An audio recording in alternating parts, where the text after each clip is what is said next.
तर मी जी आता कविता म्हणून दाखवणार आहे त्याचे जे कवी होते त्यांचे नाव आहे कवी भूषण, महाकवी भूषण असे म्हणायचे. त्यांचा जन्म सन 1613 मध्ये झाला होता. त्यांचे जन्मस्थान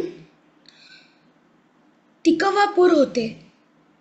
त्यांच्या पितांचं नाव रत्नाकर त्रिपाठी होते. प्रधान रसवीर, ते वीर रसाच्या कविता लिहायचे आणि त्यांचा मृत्यू 1715 मध्ये झाला. तर आता मी त्यांची कविता वाचून दाखवतो.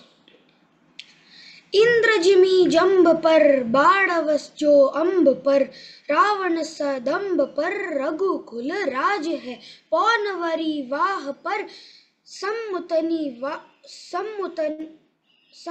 सम्मुति नाह पर, जो सहस्त्र बाह पर राम द्विज राज है, दावा दुम दंड पर चिता मृग झुंड पर, भूषण वितुंड पर जैसे मृग राज है, तेज तम अंश पर कान जिमी कंस पर, यो मलिच्छ बंस पर शेर शिव राज है.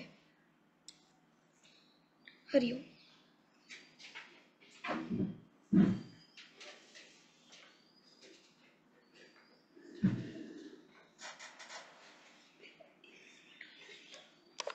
आता विवांनी जी कविता वाचून दाखवली त्या कवींचं मी थोडंसं माहिती देणार आहे आधी.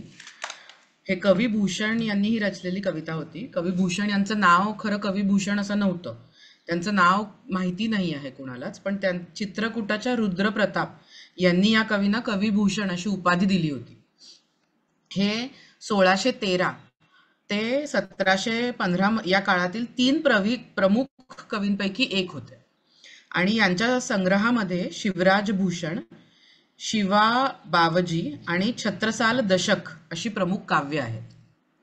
तर आपण आता अर्थ बघूया या कवितेचा काय आहे.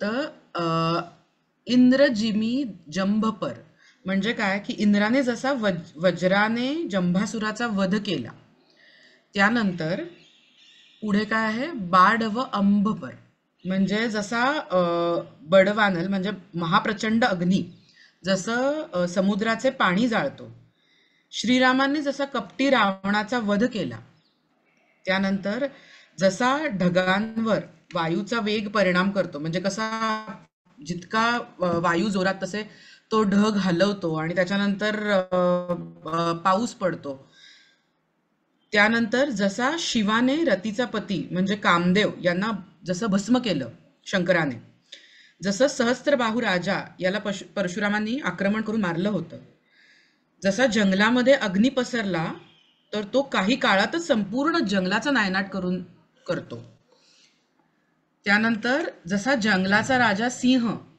हा याचा हरणांवर दबदबा असतो, सगळी हरणं राजाला घाबरून असतात ना, जसा हत्तींवर पण सिंहाचा दबदबा असतो, जशी सूर्याची किरणं अंधाराला समाप्त करतात, जसा दुष्ट कंसाचा भगवान श्रीकृष्णांनी वध केला विनाश केला अगदी तशाच प्रकारे पराक्रमी छत्रपती शिवाजी महाराजांनी पण मुघलांना असेच सळो की पळो करून सोडले होते.